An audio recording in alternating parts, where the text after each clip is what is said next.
Hello बच्चों, स्वागत है आप सभी का अनिकेत मैथ्स में।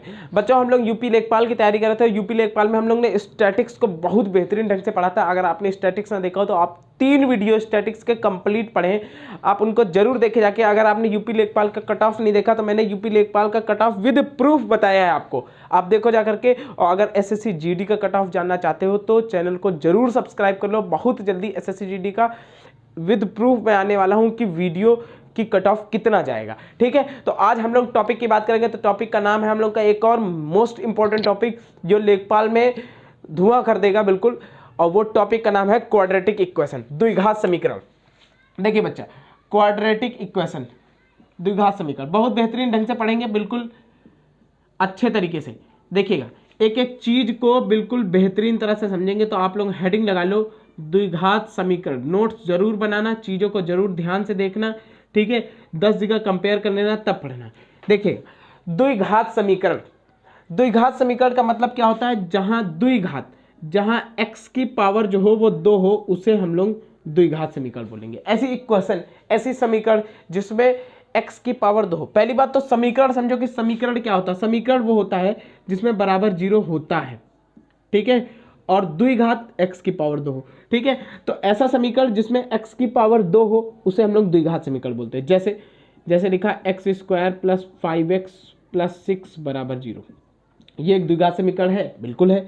जैसे आप मान लो लिखा है x स्क्वायर प्लस 6 बराबर 0, द्विघात समीकरण है, बिल्कुल है। जैसे मान लीजिए लिखा है x स्क्वायर बराबर 0, द्विघात समीकरण है, बिल्कुल है, ठीक है। देखिए अच्छा, अब जो द्विघात समीकरण होती है बच्चे, उसका मानक रूप क्या होता है? उसका स्टैंडर्ड फॉर्म होता है ax square plus bx plus c बराबर 0। ये standard form of quadratic equation होता है, इसे बोलते हैं द्विघात समीकरण का मानक रूप, standard form of quadratic equation, द्विघात समीकरण का मानक रूप इसको बोलते हैं बच्चे, ठीक है। अच्छा, जो x होता है, अगर बच्चा आप बताओ x की पावर 2 है तो x के कितने मान होंगे? 2 मान होंगे। x के जितनी पावर होती किसी भी इक्वेशन में, किसी भी समीकरण में, x की जितनी पावर होती उतने ही x के मान होते हैं। अगर x के पावर 2 है तो x के मान भी 2 होंगे। x के कितने मान होंगे बच्चा? x के 2 मान होंगे, 2 मान होंगे। और इन 2 मानों को ही हम लोग बेटा है बोलते हैं क्वाड्रेटिक इक्वेशन की भाषा में मूल। क्या बोलते हैं बच्चे? मूल बोलते हैं, है ना। इंग्लिश बोलते हैं रूट्स, ठीक है, रूट्स। बहुपद में शून्य बोलते हैं, इसमें मूल बोलते हैं, रूट्स। और इन मूलों को हम लोग रिप्रेजेंट करते हैं अल्फा और बीटा से, अल्फा और बीटा से, है ना। तो किसी भी क्वाड्रेटिक इक्वेशन में x के 2 मान होते हैं, उन 2 मानों को ही हम लोग मूल कहते हैं। और वो जो मूल होते हैं उन्हें अल्फा और बीटा कहते हैं। उन्हें क्या कहते हैं बच्चे? अल्फा और बीटा कहते हैं। अच्छा, अब जो होता क्या ठीक है, उन्हें अल्फा और बीटा कहते हैं, है ना। 2 मूल होते हैं। अच्छा, तो सबसे पहले इन 2 मूलों को समझते हैं। देखिए मूल, आपसे पहले बात तो आप क्वाड्रेटिक इक्वेशन समझ गए कि क्वाड्रेटिक इक्वेशन ये होती है, ठीक है, x square plus 5x plus 6, जैसे ये लिखा है क्वाड्रेटिक इक्वेशन, ठीक है, ये क्वाड्रेटिक इक्वेशन है ना। डेजी चलो चलो चलो चलो चलो चलो चलो चलो, है ना। X square plus 5x plus 6, ये क्वाड्रेटिक इक्वेशन। अब इस क्वाड्रेटिक इक्वेशन में जो हम मूल निकाल सकते हैं, x के मान निकाल सकते हैं, वो 2 तरीके से निकाल सकते हैं। एक तो हम इस क्वाड्रेटिक इक्वेशन का फैक्टर कर लेते हैं। क्या कर सकते हैं? फैक्टर कर सकते हैं, जिसे हम लोग बोलते हैं गुणनखंड। क्या कर सकते हैं? गुणनखंड कर सकते हैं, ठीक।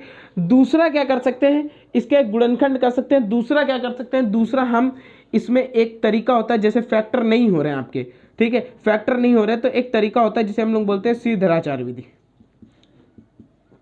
है ना। सारी चीजें जानेंगे। सीधराचार विधि ने एक सीधराचार ने एक फॉर्मूला बताया जिससे हम इसके मूल निकाल सकते हैं, ठीक है। तो सबसे पहले हम लोग जानेंगे, देखिए क्वाड्रेटिक इक्वेशन क्या होती है हम लोग समझ गए, स्टैंडर्ड फॉर्म उसका क्या होता है ये भी समझ गए। अब हम लोग बात करते हैं क्वाड्रेटिक इक्वेशन में हल करने की, ठीक है। एक एक चीज को आप बाकायदा नोट करते रहना, चीजों को बेहतरीन ढंग से समझना, ठीक है। बहुत ज़्यादा धीरे, बहुत ज़्यादा तेज में नहीं पढ़ाऊंगा। अगर आपको धीरे लगता है तो आप तेज कर सकते हो उसको। देखिए, तो ये क्वाड्रेटिक इक्वेशन है, ठीक है, ये क्वाड्रेटिक इक्वेशन है। देखिए ये क्वाड्रेटिक इक्वेशन है। ठीक, अब ये जैसे क्वाड्रेटिक इक्वेशन आपको दिख रही है तो इसमें एक्स फैक्टर हो जाएंगे, भाई फैक्टर हो जाएंगे, 6 के फैक्टर करेंगे, जोड़ने पर 5 लेना है, एक्स के मान निकल आएंगे तो फैक्टर हो जाएंगे। तो दो तरह की क्वाड्रेटिक इक्वेशन बनी, एक के फैक्टर हो जाएंगे और एक के फैक्टर नहीं होंगे। ठीक है, फैक्टर तो वैसे हर इक्वेशन के हो जाते हैं, लेकिन रूट्स में फैक्टर आते हैं ना, रूट में फैक्टर आते हैं तो वो हमको पता नहीं चलता है। ठीक है, तो उसके इसके मूल नहीं निकलेंगे तो कैसे निकालेंगे? देखिए पहले तो फैक्टर की बात करते हैं। तो फैक्टर में 4 तरह की इक्वेशन हमारे साथ बन सकती है। पहली ये बन सकती है, दूसरी क्या बन सकती है? दूसरी ये बन सकती है x square minus 5x plus 6। बन सकती कि नहीं बन सकती? बिल्कुल बन सकती है ना, मैं एग्जाम्पल के फॉर्म में बता रहा हूँ। तीसरी क्या बन सकती है? तीसरी इक्वेशन हमारी ये बन सकती है कि दोनों तरफ हो सकता है, इधर तरफ माइनस लगाओ, जैसे मान लेते हैं x square plus 5x minus 6 बराबर 0, ये लिख सकता है। और चौथी क्या बन सकती है बच्चा? चौथी बन सकती है x square minus 5x minus 6 बराबर 0। ये 4 तरह की इक्वेशन बन सकती है। मतलब ये है कि एक ऐसे बन सकते हैं a x square plus b x plus c बराबर 0। एक बन सकता है बच्चा a x square minus b x plus c बराबर 0। और अगला बन सकता है a x square plus b x minus c बराबर 0। और अगला बन सकता है a x square minus b x minus c बराबर 0। ये 4 तरह की आपकी इक्वेशन बन सकती हैं। अच्छा, ये 4 तरह की इक्वेशन बन सकती है तो इसके रूट्स निकालने का मैं डायरेक्ट तरीका बताऊंगा आपको। देखिए इसके जो 2 मूल आएंगे, एक्स के जो 2 मान आएंगे वो दोनों माइनस के आएंगे। दोनों कैसे आएंगे बच्चे? माइनस के आएंगे। इसमें एक्स के जो दोनों मान आएंगे वो दोनों प्लस के आएंगे। दोनों क्या करेंगे? प्लस के आएंगे। ये शॉर्ट ट्रिक है, आप सीधे सीधे याद रखिए। इसमें जो एक्स के मान आएंगे, इसमें जो एक्स के मान आएंगे वो जो बड़ा वाला मान आएगा वो माइनस का आएगा, जो छोटा वाला मान आएगा वो प्लस का आएगा। ठीक है, बड़ा वाला मान माइनस का आएगा, छोटा वाला मान प्लस का आएगा। ठीक है, और इसमें क्या है कि बड़ा वाला प्लस का आएगा और छोटा वाला माइनस का आएगा, है ना। बड़ा वाला क्या आएगा? प्लस का आएगा और छोटा वाला माइनस का आएगा। ठीक है, ये चीज जैसे अब इसको विद इन अ सेकंड कैसे करेंगे? देखिए बहुत बढ़िया तरीका मैं बता रहा हूँ। जैसे इसने आपके 6 के फैक्टर किए, 3 2 5, 3 प्लस 2 आएगा कि नहीं आएगा? ठीक आएगा। तो x का एक मान -3 हो गया, x का एक मान -2 हो गया, क्योंकि मैं पहले डायरेक्ट बता दिया आपको कि दोनों मान माइनस के होंगे। इसमें भी 3 2 आपने किया, 3 2 फैक्टर किए तो दोनों प्लस के, पहला 3 भी प्लस का और दूसरा 2 भी प्लस का। ठीक है, ये 2 मूल हो गए। इसमें बड़ा वाला माइनस का, जैसे 6 का नाम 6 1 बनेगा इसका फैक्टर, क्योंकि घटाने पर एक लाना ना, तो बड़ा वाला माइनस का और छोटा वाला प्लस का। इसमें क्या है? बड़ा वाला प्लस का और छोटा वाला माइनस का। ठीक है, ये सारे मूल हो जाएंगे। कहने का मतलब ये है ना, ये x के मान हो जाएंगे। बात क्लियर हो गई? सबको समझ में आ गया? तो मतलब कहने का ये है कि फैक्टर अगर होंगे तो 4 तरह की इक्वेशन बन सकती है। इन 4 तरह की इक्वेशन के मूल जो है विद इन अ सेकंड आप ऐसे निकाल सकते हो। आपको केवल फैक्टर करना है, प्लस माइनस मैंने आपको बता दिया। ठीक है, इन x के मानों को ही बेटा हम मूल बोलते हैं, अल्फा और बीटा बोलते हैं। आप इसको alpha beta alpha beta alpha beta alpha beta लिख सकते हो। अच्छा, अब इसके बाद हम लोग जानते हैं कि अगर, ठीक है, आप थ्योरी वाली पूरी क्लास है, मतलब कि आज पूरा कंसेप्ट मैं आपको समझाऊंगा, है ना, और कल क्वेश्चन में भी लेके आऊंगा, और थोड़ा कंसेप्ट अगर रह जाएगा तो कंसेप्ट भी समझा दूंगा। ठीक है, कुछ चीजें रह जाएंगी, है ना। तो पहले देखिए, इसके बाद अगर फिर हुआ क्या कि जैसे कुछ इक्वेशन के फैक्टर नहीं होते हैं, हम लोग नहीं कर पाते कुछ इक्वेशन फैक्टर, तो उन फैक्टरों को आसान करने के लिए एक वैज्ञानिक है श्रीधराचार्य, और उन्होंने अपना एक कंसेप्ट दिया इसी क्वाड्रेटिक इक्वेशन से। कैसे दिया कंसेप्ट तो मैं आपको बताता हूँ। देखिए ax square plus b x plus c बराबर 0। अब अगर a कॉमन कर लो आप, तो a कॉमन कर लिया तो x square plus b by a x plus c by a बराबर 0, ये बन गया। ये a 0 में चला गया तो ये आ गया x square plus b by a x plus c by a बराबर 0। ठीक, फिर इसको परफेक्ट स्क्वायर बनाएंगे, पूर्ण वर्ग। तो पूर्ण वर्ग बनाने के लिए क्या करते हैं? x के गुणांक का आधे का स्क्वायर जोड़ते हैं, आधे का स्क्वायर घटाते हैं, तो ये आ जाएगा x square plus b by a x plus b by 2a का whole square minus b by 2a का होल स्क्वायर। एक बार इसके आधे, b बाई ए का आधा क्या होगा? b बाई 2a होगा, इसका आधे का स्क्वायर जोड़ दिया, आधे का स्क्वायर घटा दिया, प्लस c बाई ए बराबर 0। ठीक है, तो ये फॉर्मूला बन गया हमारा x plus b by 2a का होल स्क्वायर। ठीक है, और ये उधर चला जाएगा तो बी स्क्वायर बटे 4a स्क्वायर आ जाएगा, और ये आ जाएगा माइनस का c बाई ए। ठीक है, ये आ जाएगा। अब 4a स्क्वायर एलसीएम ले लेंगे, तो 4a स्क्वायर एलसीएम ले लेंगे, बी स्क्वायर माइनस 4ac आ जाएगा। आ जाएगा 4ac। अब इधर से स्क्वायर हट जाएगा तो उधर क्या लग जाएगा, अंडर रूट लग जाएगा। x plus b by 2a बराबर plus minus under root b square minus 4ac बटे 4a स्क्वायर। ठीक, यही आ जाएगा।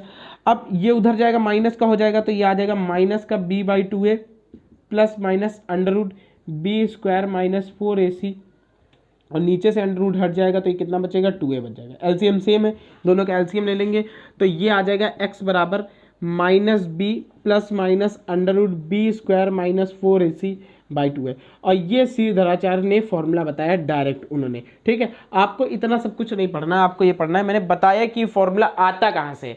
ठीक है, तो ये x बराबर minus b plus minus under root b square minus 4ac, इसमें देखिए एक प्लस भी लगा एक माइनस भी लगा है। मैंने कहा था ना कि अगर कोई क्वाड्रेटिक इक्वेशन है तो x के दो मान होंगे, है ना, इसीलिए एक बार प्लस आएगा एक बार माइनस आएगा। मतलब कि एक मान जो अल्फा होगा वो minus b plus under root b square minus 4ac by 2a होता है, और बीटा जो हो जाएगा वो minus b minus under root b square minus 4ac by 2a होगा, है ना। ये दो मान होंगे अल्फा और बीटा, बात को समझ रहे हैं आप।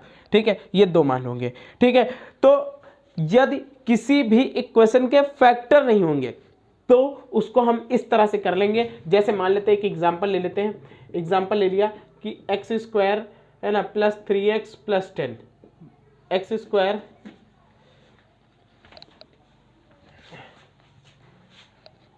देखिए ले लिया हमने एक्स स्क्वायर प्लस का 3x plus 10 is equal to 0, ये ले लिया। अब इसके फैक्टर तो होंगे नहीं, तो इसके अगर हमको मूल निकालने हो, है ना, रूट्स निकालने हो, तो रूट्स इसको हम इस तरह से निकाल सकते हैं। तो देखिए हमने कंपेयर कर दिया a x square plus b x plus c बराबर 0 से, तो ए की जगह बच्चा 1 आ गया, बी की जगह 3 आ गया और सी की जगह कितना आ गया, 10 आ गया। ठीक है, फिर हम मूल कोई भी निकाल लें। मान लीजिए पहला मूल निकालना है तो अल्फा बराबर माइनस बी, बी की जगह हम मान रख देंगे, बी की जगह कितना रखा हमने, -3 plus minus under root b square, 3 का स्क्वायर 9 माइनस 4a, सी की जगह 10 बटे 2a, 2 इंटू 1। ठीक है, तो ये आ गया -3 प्लस माइनस, है ना, प्लस माइनस प्लस ले लीजिए, क्योंकि अल्फा में प्लस लगा लो, बीटा में माइनस लगा लो, या बीटा में प्लस लगा लो अल्फा माइनस लगा लो, उससे कोई मतलब नहीं बनता। 9 माइनस 40 बटे 2। ठीक, तो ये आ जाएगा -3 plus minus under root minus का 31 बटे 2, ये अल्फा का मान आ गया, ये अल्फा आ गया। और अगर हमको बीटा निकालना है तो बीटा में कुछ नहीं करना है, -3 यहाँ माइनस लगा देना, अंडर रूट माइनस का 31 बटे 2। ठीक है, आप अंदर वाले माइनस को हटा भी सकते हो, आयोटा लगा सकते हो, ये कॉम्प्लेक्स नंबर में पढ़ाया जाता है समिश्र संख्या में। ठीक है, आयोटा क्या होता है सारी चीजें मैं बताऊंगा आपको बाद में धीरे धीरे। ठीक है, तो इस तरह से अगर इक्वेशन में मान लीजिए कि फैक्टर नहीं हो रहा है तो फिर आप इस मेथड से श्रीधराचार्य विधि से लगाएंगे। ठीक है, अच्छा, इसके बाद हम लोग को क्या पढ़ना है कि जैसे हम लोगों ने पढ़ा अभी तक की इक्वेशन, क्वाड्रेटिक इक्वेशन क्या होती है। क्वाड्रेटिक इक्वेशन में जो मूल है उसके x के मान है उनको मूल कहते हैं, और वो जो मूल होते हैं कैसे कैसे निकल सकते हैं, या तो फैक्टर से निकल सकते हैं या तो श्रीधराचार्य मेथड से निकाल सकते हैं। दूसरा, इसके बाद हम लोग को पढ़ना है कि क्वाड्रेटिक इक्वेशन में मूलों का योग पूछता है, मूलों का योग और मूलों का गुणनफल वो कैसे निकालते हैं। देखिए भाई, मूलों का योग और मूलों का गुणनफल बहुत ध्यान से समझिएगा। देखिए जैसे मान लीजिए क्वाड्रेटिक इक्वेशन लिखिए, a x square plus b x plus c बराबर 0, ये क्वाड्रेटिक इक्वेशन है। अब इसमें निकालेगा मूलों का योग, है ना, तो मूलों का योग मतलब होता है, मूलों का योग sum of roots, sum of roots, मूलों का योग,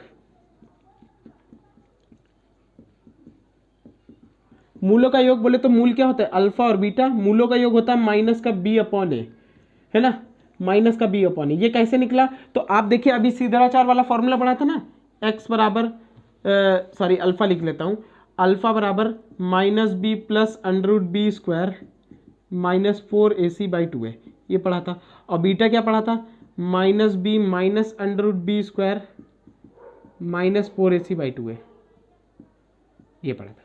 ठीक, दोनों पढ़े थे कि नहीं पढ़े थे। मूलों का योग हो गया माइनस बी अपॉन ए। अब बात करेंगे मूलों का गुणनफल, product of roots, of roots, मूलों का गुणनफल, मूलों का गुणनफल को क्या बोलते हैं, अल्फा इंटू बीटा। ये क्या होता है, सी अपॉन ए। ठीक, मूलों का गुणनफल क्या होता है, सी अपॉन ए। जब आप इन दोनों को जोड़ देंगे, है ना, तो देखिए ये तो कैंसिल हो जाएगा, -2b/2a, तो वो -b अपॉन ए। जब गुणा करेंगे, है ना, तो ये a + b a - b बन के b स्क्वायर कट जाएगा, 4ac बचेगा, है ना, वो कट जाएगा तो c/2a बन जाएगा, है ना।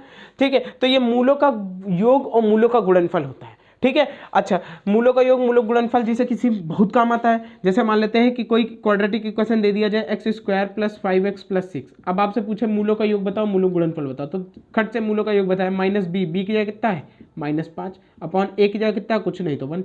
अब मूलों का गुणनफल, तो बच्चे मूलों का गुणनफल अगर हमको निकालना तो c/a हम लोग लिखेंगे, c की जगह 6 है, a की जगह 1 है, तो मूलों का गुणनफल हो गया 6।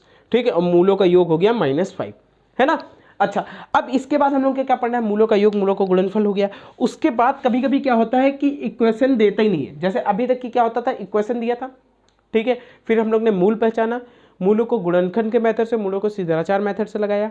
ठीक है, निकालने के बाद सीखा, फिर उसके बाद हम लोग ने मूलों का योग सीखा, मूलों का गुणनफल सीखा। ठीक है, अब अगर समीकरण ही ना दे तो ये सब चीजें निकल ही नहीं पाएंगी, है ना। और समीकरण ही निकालना हो तो हम लोग को मूलों का योग और मूलों को गुणनफल या मूल देगा। तो दो तरह से चीजें दे सकता है, या तो आपको मूल गिवन होंगे, क्या क्या गिवन होंगे, या तो आपको मूल गिवन होंगे, अल्फा बीटा इंडिविजुअल गिवन होंगे, या तो आपको मूलों का योग और मूलों का गुणनफल गिवन हो, मूलों का योग या मूलों का गुणनफल गिवन हो, ये दो चीजें गिवन हो। अगर गिवन हो तो फॉर्मूला होता समीकरण का x² माइनस मूलों का योग alpha plus beta into x plus मूलों का गुणनफल अल्फा बीटा। ठीक, x² माइनस मूलों का योग, ठीक, इंटू मूलों का गुणनफल।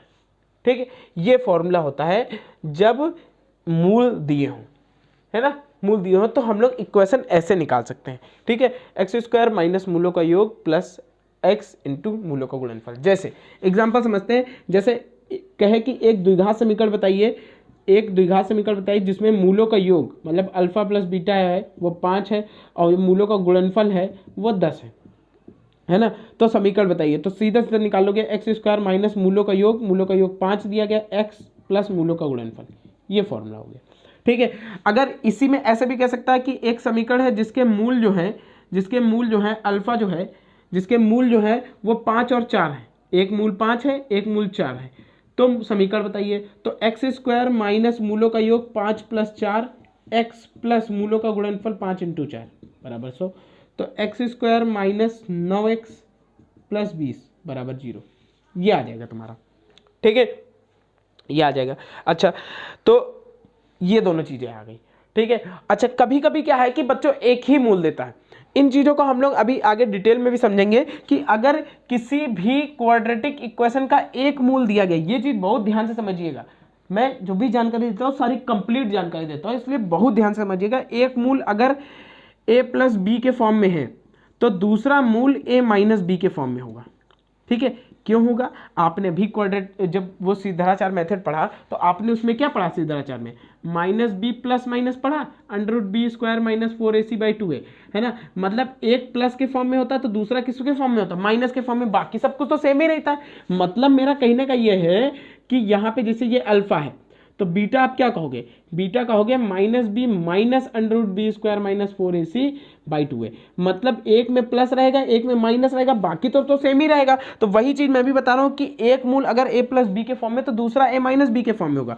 कभी कभी क्या है कि क्वेश्चन ऐसे भी कह सकता है, जैसे मान लीजिए क्वेश्चन मैंने लिखा, देखिए साथ में क्वेश्चन बताते चल रहे ताकि आपको समझ में आता रहे। देखिए, अगर मान लीजिए आपसे ये कहा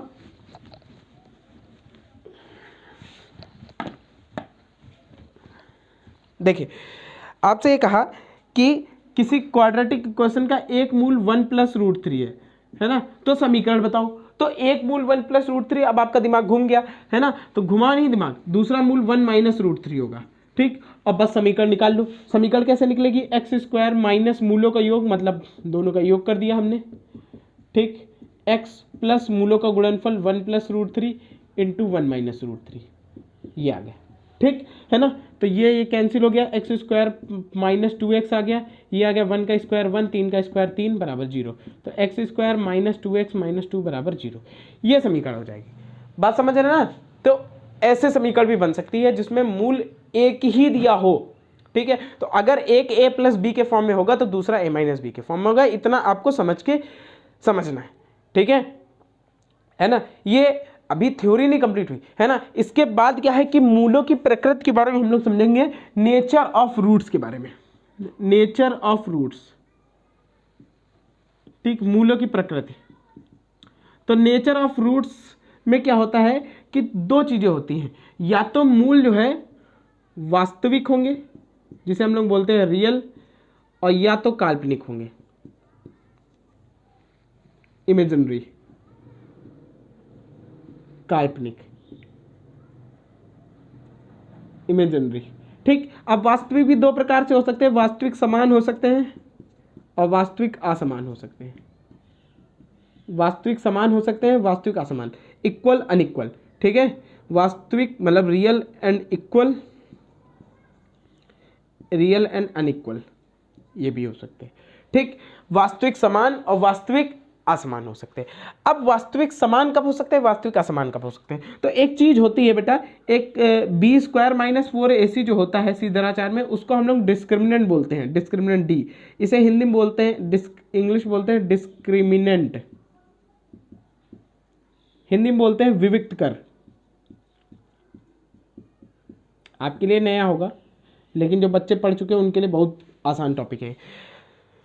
मतलब बी स्क्वायर माइनस 4ac जो होता है, इसमें देखिए बी स्क्वायर माइनस 4ac लिखा, इसको डिस्क्रिमिनेंट डी बोलते हैं, ठीक है। और इस डिस्क्रिमिनेंट का मान देखिए, आप समझिए, जब डिस्क्रिमिनेंट का मान 0 आता है तो वास्तविक होता है, मूल और समान होता है। मैं इधर लिखे दे रहा हूँ, जब डिस्क्रिमिनेंट जो होता है वो 0 के बराबर होता है तो मूल जो होता है वो वास्तविक समान होता है,